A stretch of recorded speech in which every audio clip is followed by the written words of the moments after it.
Breaking news.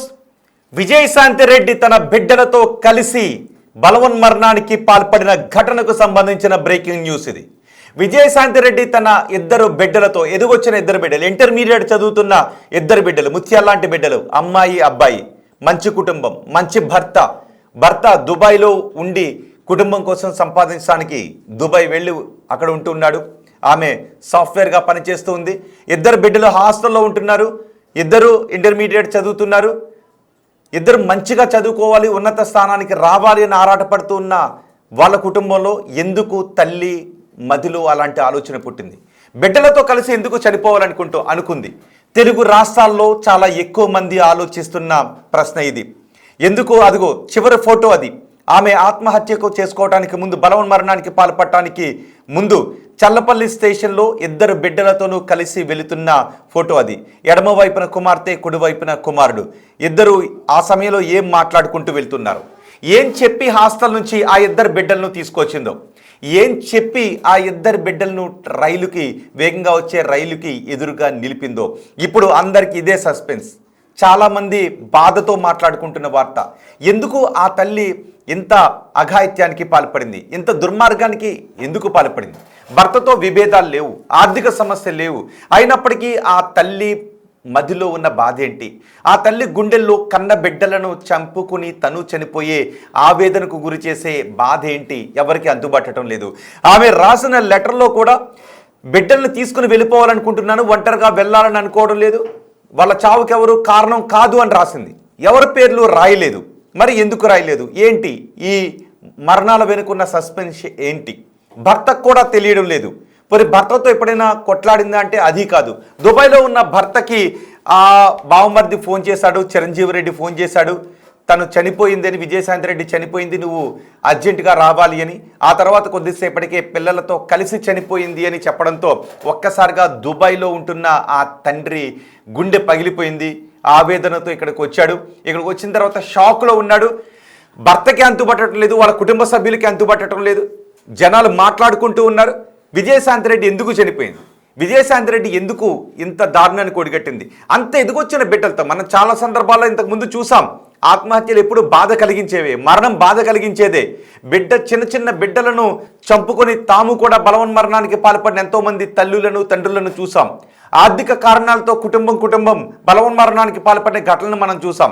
కానీ ఇక్కడ ఎదుగొచ్చిన బిడ్డలిద్దరు, intermediate చదువుతున్న ఇద్దరు బిడ్డలను కూడా తల్లి చంపాలి అని ఎందుకు అనుకుంది? చూడండి, ముచ్చటగా అలంకరించుకున్న తన కూతుర్ని చూడండి ఒకసారి.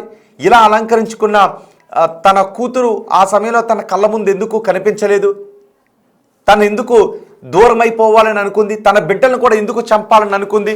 ఇప్పుడు ఈ విజయశాంతి రెడ్డి ఫోన్, ల్యాప్టాప్ని విశదీకరిస్తే, డేటా బయటకు వస్తే కొన్ని విషయాలు బయటకు వచ్చే అవకాశం ఉంటుందని పోలీసులు భావిస్తున్నారు. ఇప్పటికే ఫోరెన్సిక్ సైన్స్ ల్యాబ్కి ఆ ల్యాప్టాప్ని, ఆమె వాడే సెల్ ఫోన్ని పంపించారు. చూడండి, అదిగో ఆ ఇద్దరు బిడ్డలు, అక్కా తమ్ముళ్ళు ఎంతో ఆప్యాయంగా అనుబంధంగా ఉంటారు. వాళ్ళిద్దరూ కలిసి దిగిన ఫోటోలు చూడండి. వాళ్ళిద్దరూ కలిసి దిగిన ఆ ఫోటోలు కూడా బిగ్ టీవీ స్క్రీన్ పైన రెండో బాక్స్లో మీరు చూడొచ్చు. ఆమె ఇదిగో అక్కా తమ్ముడు ఇంటర్మీడియట్ చదువుతున్నారు. చాలా ఆనందంగా ఉన్న కుటుంబం. అలాంటి కుటుంబంలో తల్లే ఎందుకు బిడ్డల్ని చంపేయాలని అనుకుంది? తల్లే ఎందుకు బిడ్డలతో చనిపోవాలని అనుకుంది? భర్తతో విభేదాలు లేవు, ఆర్థిక సమస్యలు లేవు.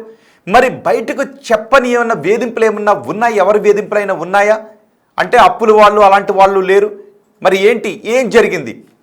మొబైల్ ఫోన్లో డేటా, ల్యాప్టాప్లో డేటా బయటకు వస్తే కొంత చిక్కుముడి వీడే అవకాశం ఉంటుంది. ఆమె కేవలం నా చావుకి ఎవరూ కారణం కాదు, ఒకవేళ బతుకు మీద విరక్తి చెందితే బిడ్డలను కూడా ఎందుకు చంపేయాలనుకుంది? తను లేకపోతే బిడ్డలిద్దరూ బతకలేరు అని అనుకోవటానికి ఆ ఇద్దరు బిడ్డలు చిన్న బిడ్డలు కాదు, పాలు తాగే వయసున్న బిడ్డలు కాదు, ఎదుగొచ్చిన బిడ్డలు, ఇంటర్మీడియట్ చదువుతున్న బిడ్డలను ఆ తల్లి ఎందుకు చంపేసి తను చనిపోవాలనుకుంది? తను లేకపోతే తన బిడ్డలు బతకలేరు అని ఆ తల్లి ఎందుకు అనుకుంది? ఇంతటి దారుణమైన కఠినమైన నిర్ణయాన్ని ఎందుకు తీసుకుంది? ఎవరికి అంతుపట్టడం లేదు. మనస్తత్వ శాస్త్రవేత్తలను అడుగుతూ ఉన్నాం, ఎందుకు తల్లి ఇంత దారుణంగా ఆలోచించింది అని. పోలీసులను అడుగుతూ ఉన్నాం. చాలామంది బిగ్ టీవీకి కాల్ చేస్తున్నారు, ఏమండి ఏమన్నా తెలిసిందా, విజయశాంతి రెడ్డి ఎందుకు ఆత్మహత్య చేసుకుంది? మేము కూడా ఆలోచించి బుర్రలు పాడైపోతూ ఉన్నాయి. ఇది ఎవరో ఎక్కడో విజయశాంతి రెడ్డి ఆత్మహత్య చేసుకుందంట కదా అని వదిలేస్తూ ఆలోచించకుండా వదిలేసే విషయంలో అనిపించటం లేదు. బిడ్డలతో కలిసి ముచ్చటగా ఉన్న బిడ్డలతో కలిసి ఎందుకు బలవన్మరణానికి పాల్పడింది? పోనీ భర్త వేధింపులు ఏమన్నా ఉన్నాయా, అత్తింటి వారి వేధింపులు ఏమన్నా ఉన్నాయా అనుకుంటే అలాంటివి ఏమీ లేవు. మంచి భర్త ఆ కుటుంబం కోసమే దుబాయ్ వెళ్ళి అక్కడ కుటుంబానికి దూరంగా ఉండి సంపాదిస్తూ ఉన్నాడు. కొన్ని ఆర్థిక సమస్యలు లేవు, ఈమె కూడా ఇక్కడ ఉద్యోగం చేస్తుంది, మరి ఎందుకు చనిపోయింది అంటారు అంటూ బిగ్ టీవీకి కాల్స్ వస్తూ ఉన్నాయి. మేము కూడా దానిపైనే విచారణ చేస్తున్నామండి అంటూ ఉంటే కాలర్స్ ఏమంటున్నారంటే, కాల్ చేసిన వాళ్ళు ఏమంటున్నారంటే, మీకు ఏదైనా తెలుసుంటుందండి, మాకు కొంచెం చెప్పండి అని అంటూ ఉన్నారు. అంటే ఆ కుటుంబం గురించి ఎంతగా ఆలోచిస్తున్నారో చూడండి. ఈ ఒక్క మరణం ఎంత సస్పెన్షన్ క్రియేట్ చేసిందో ఒక్కసారి చూడండి. మరి ఎందుకు ఆ తల్లి ఇంత దారుణాన్ని కొడిగట్టింది? ఆ బిడ్డలను చంపుకుని తను కూడా ఎందుకు చనిపోయింది? ఇప్పుడు పోలీసులు ఎఫ్ఎస్ఎల్కి పంపించిన ల్యాప్టాప్లో ఏముంది, ఆ మొబైల్ ఫోన్లో ఏముంది, డేటా ఏదైనా ఉందా, లేదు డేటా ఎరైజ్ అయిపోయిందా? ఒకవేళ ఎరైజ్ అయిపోయినా కొన్ని సాఫ్ట్వేర్లను ఉపయోగించి అందులో డిలీట్ చేసిన డేటా ఏదైనా ఉన్నా దాన్ని రికవరీ చేసే అవకాశం ఉంటుంది. కాబట్టి ఇక్కడ ఎఫ్ఎస్ఎల్ రిపోర్ట్ వచ్చిన తర్వాత చిక్కుముళ్ళు వీడే అవకాశం కనిపిస్తుంది. ఎదురుగా వచ్చే ట్రైన్కి, వేగంగా వచ్చే ట్రైన్కి వెళ్ళి అలా నిలబడటం అంటే నిజంగా అది మాటల్లో చెప్పలేము. దాన్ని చాలా దారుణమైనటువంటి నిర్ణయం అది. శరీరం ఛిద్రమైపోతుంది. ఈ పక్కన బిడ్డ, ఈ పక్కన కొడుకు, ఇద్దరినీ పెట్టుకుని ఆ తల్లి అలా నిలబడటం అంటే ఎదురుగా ట్రైన్ వస్తూ ఉంది. పైగా ఆ ఏజ్ పిల్లలకి ఎలా ఉంటుంది, లైఫ్ అంటే ఎలా ఉంటుంది, లైఫ్లో ఈ స్థానానికి వెళ్ళాలి, స్నేహితులతో ఆడుకోవాలి, అమ్మతో ఇలా మాట్లాడుకోవాలి, అమ్మ చేత ఈ వంటలు వండించుకోవాలి, నాన్నతో అలా మాట్లాడాలి, నాన్నను ఇది కొనుక్కుంటాను అని డబ్బులు అడగాలి, స్నేహితులతో కలిసి ఇలా పార్టీ చేసుకోవాలి, ఇలా చదువుకోవాలి, స్నేహితుల కంటే ఇలా ఇన్ని మార్క్స్ రావాలి, లైఫ్లో నేను ఇలా సెటిల్ కావాలి అని ఆలోచించేటటువంటి ఏజ్ వాళ్ళది. అలాంటి వయసు ఉన్నవాళ్ళు తల్లి చనిపోదాం రండి అని రైలు పట్టాల మీదకు తీసుకుని వెళ్ళి పక్కన నిలబెట్టుకుంటే ముందు వేగంగా రైలు వస్తూ ఉంటే కనీసం ఎందుకమ్మా అని వాళ్ళు ఎందుకు అడగలేకపోయారు? భర్త చెప్తూ ఉన్నాడు, తల్లి మాట వేదవాక్క ఆ బిడ్డలకు అని. మరి చనిపోవటానికి తల్లి నిర్ణయం తీసుకున్నప్పుడు ఈ బిడ్డలు అమ్మా ఇది తప్పు అని ఎందుకు వారించలేదు? అమ్మా బతుకుదామమ్మా అని ఆ బిడ్డలు ఆ తల్లిని పట్టుకుని నువ్వు నిర్ణయం తీసుకోవద్దమ్మా, మేమున్నామమ్మా, మంచి ఉద్యోగం చేస్తాం, మనకు మంచి లైఫ్ ఉంటుందమ్మా, మన అందమైన కుటుంబం అమ్మ అని ఆ బిడ్డలు ఆ తల్లికి ఆ క్షణంలో ఎందుకు చెప్పలేకపోయారు?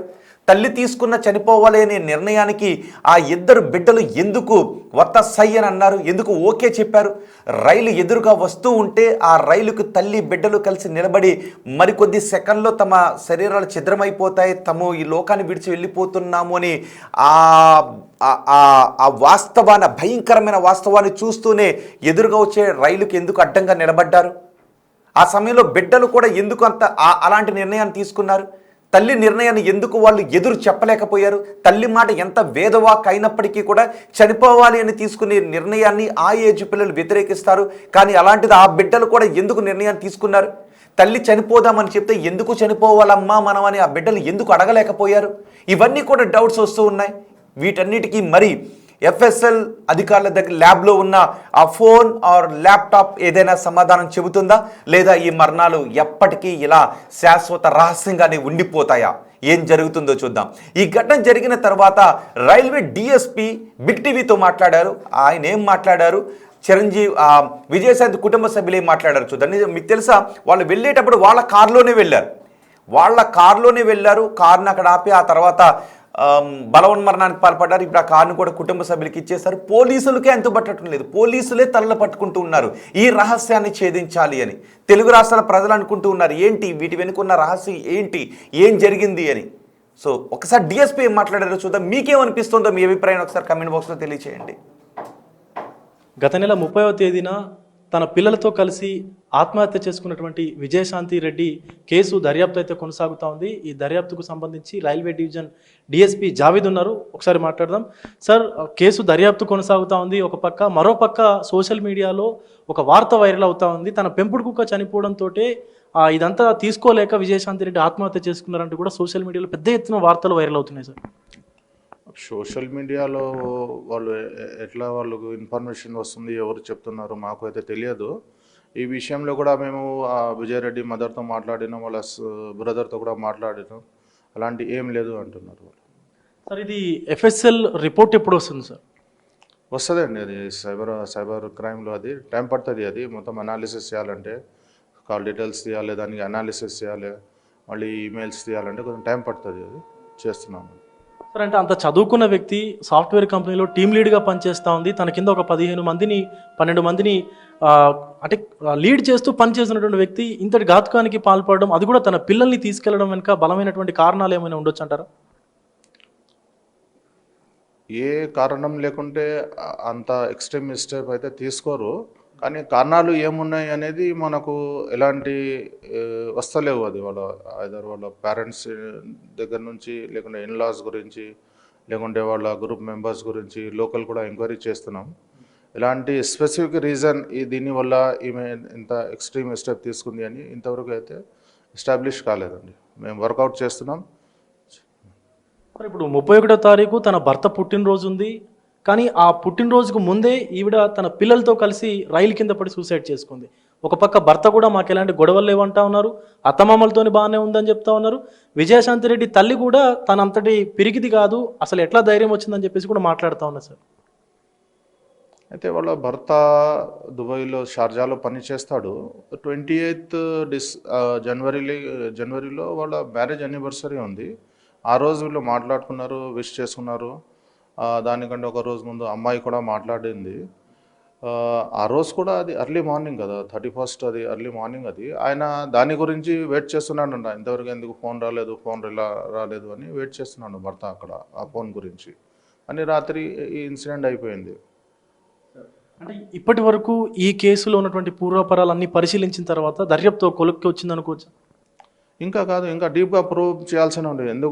ఎందుకంటే మనకు ఎలాంటి ఎవిడెన్స్ వస్తలేదు కదా, ఎంక్వైరీ చేస్తే కూడా ఎలాంటి క్లూజ్ వస్తలేదు, ఇన్ఫర్మేషన్ వస్తలేదు, అంటే దేనివల్ల ఈమె చేసింది అని ఇంకా డీప్గా ప్రూవ్ చేయాల్సిన ఉంటుంది. వాళ్ళ సిడిఆర్ అనాలిసిస్ చేసి ఎవరితోని ఎక్కువ మాట్లాడారు, ఎవరితోని అంటే ఫ్రెండ్స్ ఉన్నారా, వాళ్ళు ఎవరు ఉన్నారు, అందరితో విచారించాలి. వాళ్ళ బ్యాక్గ్రౌండ్ చూసుకోవాలి. ఎలాంటి ఆమెకి థ్రెటనింగ్ ఉందా, బ్లాక్మెయిలింగ్ ఎవరైనా చేస్తున్నారా, మానసికంగా బ్లాక్మెయిలింగ్ చేస్తున్నారా, లేకుంటే ఫైనాన్షియల్గా ఎవరైనా బ్లాక్మెయిల్ చేస్తున్నారా, ఎందుకు ఆమె అంత ఎక్స్ట్రీమిస్ట్ స్టెప్ తీసుకుంది అని డీప్గా టైం పడుతుంది. డీప్గా దీనికి ఎంక్వైరీ, ఇన్వెస్టిగేషన్ చేయాల్సిన ఉంటుంది. సో ఇటు విజయశాంతి రెడ్డి చనిపోవడమే కాకుండా తన 2 పిల్లల్ని కూడా బలవన్మరణానికి అయితే ఒప్పించి ట్రైన్ కింద 3 కూడా ఒక పిడికిళ్ళు పట్టుకొని, ఒకళ్ళ చేతులు ఒకళ్ళు పట్టుకొని ట్రైన్కి ఎదురెళ్ళి ప్రాణాలు కోల్పోయినటువంటి సందర్భం అయితే కనిపిస్తూ ఉంది. ఇటు డిఎస్పీ జావీద్ కూడా చెప్తా ఉన్నారు, ఈ కేసుకు సంబంధించిన పూర్వాపరాలన్నీ కూడా పరిశీలిస్తూ ఉన్నాము. సో ఆవిడకు క్లోజ్గా ఉన్నటువంటి వ్యక్తులందరినీ కూడా మేము ఎంక్వైరీ చేస్తున్నామంటూ కూడా చెప్తా ఉన్నారు. మరి కొద్ది రోజుల్లోనే కేసుకు సంబంధించినటువంటి ఆధారాలన్నీ కూడా బయటపెట్టి కేసుని క్లోజ్ చేస్తామంటూ కూడా డిఎస్పీ అయితే చెప్తా ఉన్నారు. వీడియో జర్నలిస్టు వంశీతో విజయ్, బిగ్ టీవీ, సికింద్రాబాద్ నుండి. అది రైల్వే డిఎస్పీ చెప్పిన వివరాలు. వాళ్ళకు కూడా అంతుపట్టడం లేదు. అందరినీ విచారిస్తున్నాం, వాళ్ళతో సన్నిహితంగా ఉన్నవారిని మాట్లాడతాం, వాళ్ళ కుటుంబ సభ్యులతో మాట్లాడతామని చెప్తున్నారు. ఇప్పటికే ఎఫ్ఎస్ఎల్కి మొబైల్ని, ల్యాప్టాప్ని పంపించారు. సో ఆ డేటా రావడానికి కొంత సమయం పడుతుంది. ఆ డేటా వస్తే ఆ విచారణకు కొంత వెసులుబాటు కలిగే అవకాశం ఉంటుంది, విచారణ ముందుకు వెళ్ళడానికి అవకాశం ఉంటుంది. అన్ని కోణాల్లోనూ విచారిస్తున్నాం వాళ్ళ మరణానికి కారణం ఏంటి అని. వాళ్ళ బలవన్మరణానికే పాల్పడ్డారు. మరి బలవన్మరణానికి పాల్పడేటప్పుడు మా చావుకి ఎవరు కారణం కాదు అని లెటర్ రాశారు. ఆ లెటర్ కూడా ఏదైనా ఒత్తిడిలో ఉండే రాశారా? జీవితం మీద అంత విరక్తి కలగడానికి ఒక అందమైన కుటుంబానికి త్వరలో ఆ భర్త కూడా చెప్తూ ఉన్నాడు, త్వరలో నేను అందరినీ కుటుంబాన్ని దుబాయ్ తీసుకువెళ్దామని అనుకుంటూ ఉన్నాను అని. బహుశా పిల్లలు ఏమనుకుంటూ ఉంటారు, వాళ్ళ నాన్న బహుశా ఇలా చెప్పుంటాడు, అమ్మ మిమ్మల్ని నేను త్వరలో దుబాయ్ తీసుకువెళ్తాను అని ఆ బిడ్డలతో చెప్పుంటాడు కదా. ఆ ఏజ్ బిడ్డలు త్వరలో మేము దుబాయ్కి వెళ్ళబోతున్నాం, దుబాయ్లో మేము ఇవి చూస్తాం అవి చూస్తామని వాళ్ళ స్నేహితులతో కలిసి పంచుకుంటూ ఉంటుంటారు కదా. వాళ్ళు దుబాయ్ వెళ్ళే ఆ ఆనంద క్షణాల కోసం ఎదురు చూస్తుంటుంటారు కదా. అలాంటి ఏజ్ కదా వాళ్ళది. మరి అలాంటి వాళ్ళు తల్లి చెయ్యి అటో చెయ్యి ఇటో చెయ్యి పట్టుకుని రైలు పట్టాలపైకి మృత్యు ఒడిలోకి ఎందుకు వెళ్ళాలి? త్వరలో విమానం ఎక్కి దుబాయ్ వెళ్దాం, దుబాయ్లో అన్నీ చూస్తాం, నాన్న దగ్గరికి వెళ్తామని అనుకునేటటువంటి ఆ బిడ్డలు తల్లి రండి చనిపోదాము అని చెబితే తల్లి చేతులు పట్టుకుని రైలు పట్టాలపైకి ఎలా వెళ్ళారు?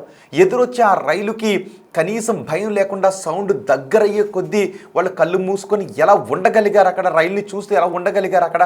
ఇవే అందరినీ తొలుస్తున్నటువంటి ప్రశ్నలు. ఆమె చాలా దారుణమైన నిర్ణయాన్ని తీసుకుంది. అందమైన కుటుంబాన్ని చేజేతులా ఎందుకు ఛిద్రం చేసుకుంది? నిజానికి బిడ్డల కోసం ఏ తల్లైనా బతుకుతుంది. కొంతమంది తల్లుల మాటలు వింటాం, జీవితం మీద విరక్తి కలిగేసింది, చనిపోవాలనుకుంటున్నాను కానీ బిడ్డల కోసం బతుకుతున్నాను, నా బిడ్డ కోసం బతుకుతున్నాను అని చెప్పే చాలామంది తల్లులే మనకు కనపడతారు. జీవితం మీద విరక్తి కలిగేసిన తల్లులు అనారోగ్యం రీత్యా కావచ్చు, ఆర్థిక ఇబ్బందుల వల్ల కావచ్చు, లేదు కుటుంబ కలహాల వల్ల కావచ్చు, జీవితం మీద విరక్తి కలిగితే కేవలం బిడ్డల కోసం బతికే తల్లులు తండ్రులను మనం చూస్తూ ఉంటుంటాం. ఈవెన్ అనారోగ్యంతో ఏదైనా పెద్ద రోగం వేధిస్తూ ఉన్నప్పటికీ, వెంటాడుతూ ఉన్నప్పటికీ కూడా బిడ్డల కోసం బతుకుతున్న తల్లులు ఉంటారు.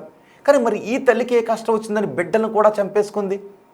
త్వరలో దుబాయ్కి వెళ్తాము అని బహుశా స్నేహితులతో చెప్పుంటారేమో కదా.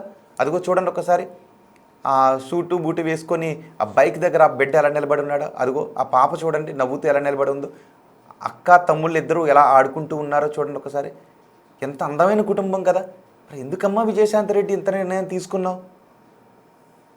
ఈ రహస్యం ఎలా వీడుతుందో, అసలు మీ మరణాలకి కారణం ఏంటో తెలుసుకోవాలని తెలుగు రాష్ట్రాలు అనుకుంటున్నా. ఇంత కష్టం, అందమైన మీ కుటుంబంలో ఇంత కష్టం రావడానికి కారణం ఏంటి? బిడ్డలతో చంపేసుకునేంత బాధ మీకు ఏమొచ్చింది? తెలుగు రాష్ట్రాల్లో ఉన్న చాలామంది తల్లులను వేధిస్తున్న ప్రశ్న ఇది. ఒక్కసారి వాళ్ళ కుటుంబ సభ్యులు ఏం మాట్లాడారో విందాం. మీకేమనిపిస్తోంది? ఆ తల్లి జీవితం మీద విరక్తి కలిగి బిడ్డలతో చనిపోవడానికి కారణం ఏమనిపిస్తుందో మీ అభిప్రాయాన్ని కమెంట్ బాక్స్లో తెలియచేయండి. ఎవరైనా మనస్తత్వ శాస్త్రవేత్తలు ఎవరైనా ఉంటే, సైకాలజిస్టులు ఎవరైనా ఉంటే బహుశా మీరు కొంత ఊహించగలుగుతారు కదా. ఇక్కడ ఊహలకు కూడా అందని ఘటన ఇది.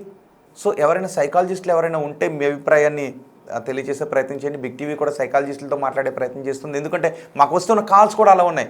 ఏమన్నా తెలిసిందా వాళ్ళకి మరణాలకు కారణం ఏంటంటే చాలా ఎక్కువ కాల్స్ వస్తున్నాయి. నిజానికి ఆన్సర్ చేయలేకపోతున్నాను.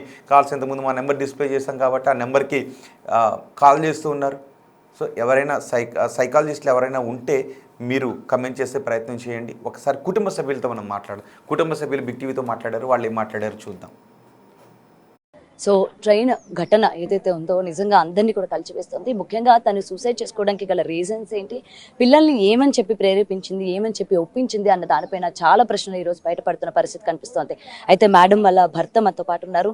అసలు ఆ భర్తతోని ఏమైనా ఇంతకు ముందు కాల్ ఏమైనా చేశారా, లేకపోతే మెసేజ్ ఏమైనా చేశారా, ఈ ఘటనకి సంబంధించి, లేకపోతే ఆమెకి ఎవరైనా ఇబ్బంది పెడుతున్న వివరాలు ఏమైనా చెప్పారా అన్న పూర్తి వివరాలు తెలుసుకుందాం. సార్ నమస్తే. ఇలాంటి పరిస్థితుల్లోనే మిమ్మల్ని ఇబ్బంది పెట్టాలని కాదు, బట్ ఏంటంటే అందరికీ భర్తకి ఏమైనా చెప్పిందా? పోనీ కనీసం తల్లిదండ్రులకి చెప్పలేదు అంటున్నారు, లేకపోతే అత్తమామకి చెప్పలేదు, కనీసం భర్తకైనా ఇలా జరిగే ముందు ఏమైనా ఎవరైనా ఇబ్బంది పెడుతున్నారని ఏమైనా చెప్పారా? స్ట్రాంగ్ లేడీ, అంత ఈజీగా డిసిజన్ తీసుకుంటే అమ్మాయి కాదు. మరి ఏమైందనేది నాకు తెలియదు. అది అంతే, నేను చెప్పలేను అంతే. మీరు ఫెస్టివల్కి వచ్చారా సార్? మీరు ఇక్కడికి రాలేదండి, ఫెస్టివల్కి రాలేదు. ఈ మార్చ్లో రావాలనుకున్నాను, లేకపోతే ఫ్యామిలీ అక్కడ తీసుకెళ్దాం అనుకున్నాను, దుబాయ్ తీసుకెళ్దాం అనుకున్నాను. హాలిడేస్లో తీసుకెళ్దామని ప్లాన్లో ఉన్నాము ఇద్దరం, అంతే. సో మీతో బాగానే మాట్లాడుతుంది డైలీ? ఆఫీస్ స్ట్రెస్ మీ మీద చూపించలేదు? లేదు, అదేం లేదండి. అది చాలా కేర్ఫుల్, అంటే స్ట్రాంగ్ లేడీ. అంటే ఎలా చెప్పాలంటే ఇక దేవత అన్నట్టు, అంతే. వేరే ఇక నేనేం చెప్పలేను, అంతే.